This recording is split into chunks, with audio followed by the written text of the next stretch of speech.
Welcome to On the Go with Hopscotch Air. I'm Andrew Schmertz. With lockdowns ending and people wanting to escape their homes, we're going to introduce you to some great Northeast vacation destinations and guests.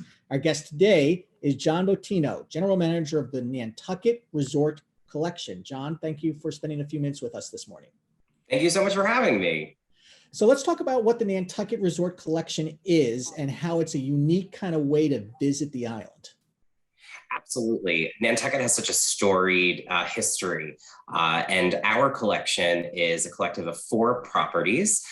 Some of them existing parts of the building date back to the 1600s. Wow. And so it's bringing that into a modern to the island. So 3 of the properties were just renovated last year. And then our 4th property, we added 6 additional guest rooms. So the newest guest rooms on the island over at the Regatta Inn.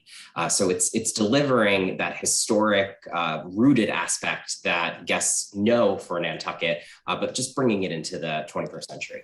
Yeah, Nantucket has such a storied history. So let's talk about the property from the 1600s, because Nantucket was a very different place in the 1600s. This was a whaling community, and it had a completely different feel. What would guests who stay there experience?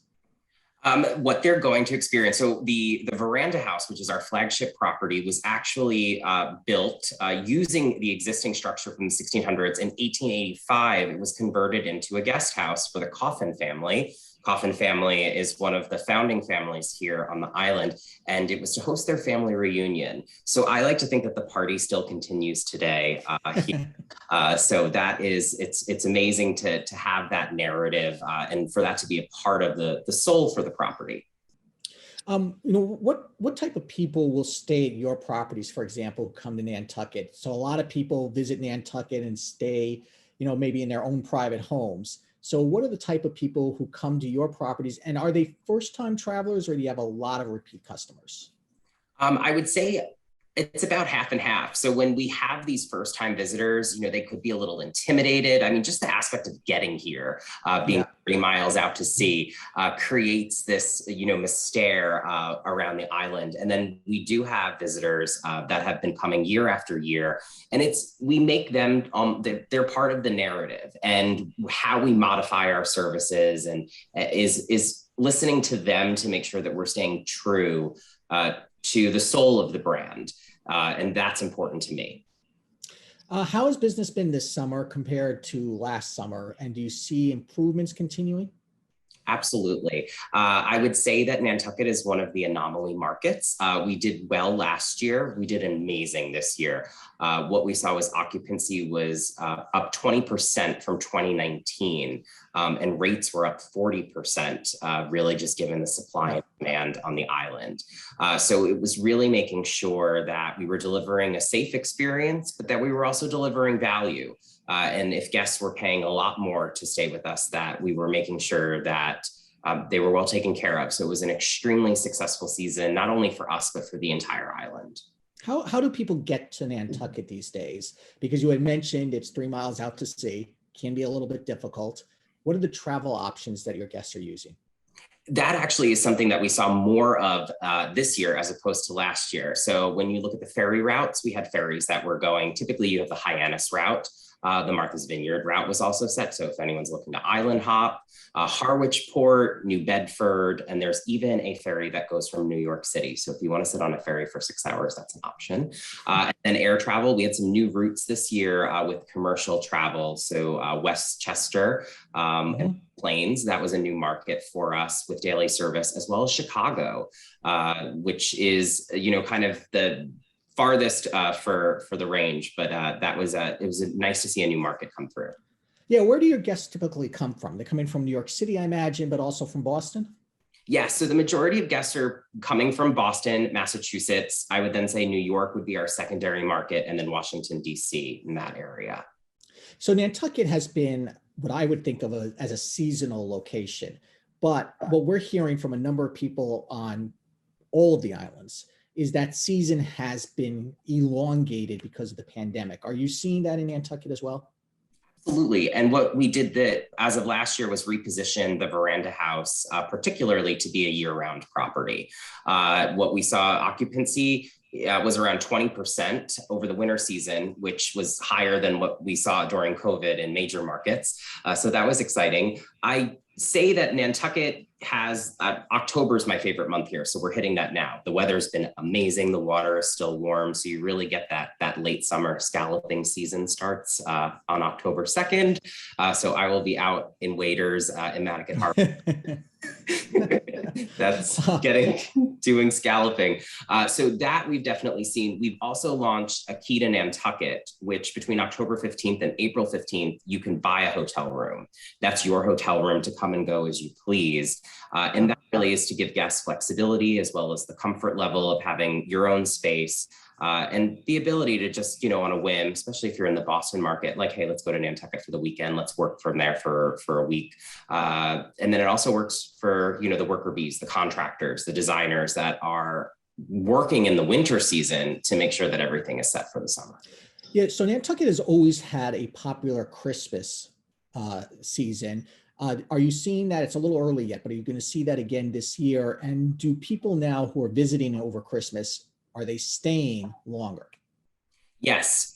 So we have what's called the Christmas stroll, which is the first weekend in December. I joke that, the town of Nantucket looks like the Magic Kingdom at Christmas. All of the shops open, things are on sale, and it's an opportunity for those, especially that are deep rooted here on the island, to, get together with everyone that has homes here, or you make friends that are here on the island. So it's nice to see that come back and that camaraderie.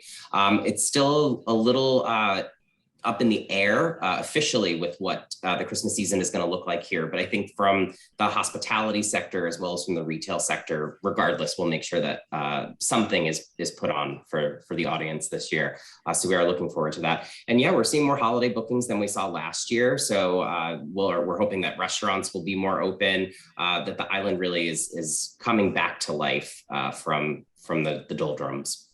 Talk to me a little bit about some of the historical sites you can go see in Nantucket. There is, of course, the famous Whaling Museum, which is terrific.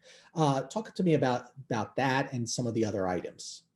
Yeah, so the Whaling Museum is really, we take a lot of pride in it, and it's an incredible museum because it really is interactive and it tells the history of the island. Nantucket really was the center of the world back in the 1600s during the whaling era. Like, that was how energy was created. And so that's really neat. One of the new things that I'm learning a lot about is called the Greater Lighthouse. So there were these two sisters, the Monahan sisters, and they were kind of part of the artists colony back in the early 1900s. And so they created this home that is very eccentric for Nantucket standards. And there's a local woman named Beverly Hall, and she'll do summer performances where she embodies Hannah Monahan specifically and tells the story of all of the artifacts that they've created. So it's really fun to see a building, but then to have an eccentric person to bring it to life, embodying the past. Yes, let's talk about because you had mentioned that you have property from the 1600s. Are there people who tell you that they see ghosts? Are there any good ghost stories from any of these properties? Yeah, the Ghost Walk is one of the big attractions here. The gentleman that does it is very engaging. Apparently, there's a portal to a secret dimension on Indian Street. In terms of the ghosts here, this goes back to the Coffin family. They were here for a family reunion. So if the ghosts are still here, they're definitely partying. So we have friendly ghosts. Talk to me a little bit about the program you have where people can take a hotel room and stay there for multiple months and come and go as they please, because that's very interesting. Yes. So the idea for that was to think creatively of how hotels have, or how travel has changed. And what is important to people. And I think what we saw is over the last year, a lot of people are spending a lot of time at home, and there's this desire to want to go somewhere. I say that Nantucket has a very high emotional intelligence. And with that, we've created a safe place for people to go. With it being 30 miles out to sea, it's this idea of going somewhere, but you're still technically in a drive to or a quick fly to destination. And that was to give flexibility and to give safety and to give a space that is your space on Nantucket? And that was the selling feature for that. We definitely saw some traction with it. Terrific. John, thank you very much for talking today. Oh, it was a pleasure. Thank you so much for having me. If people want to learn more about Nantucket Resort Collections, how would they do so? Absolutely. You can check out our website, nantucketresortcollection.com, as well as on Instagram at Nantucket Resort. Okay, John Bottino, General Manager of Nantucket Resort Collections. I'm Andrew Schmertz, and that's On the Go with Hopscotch Air.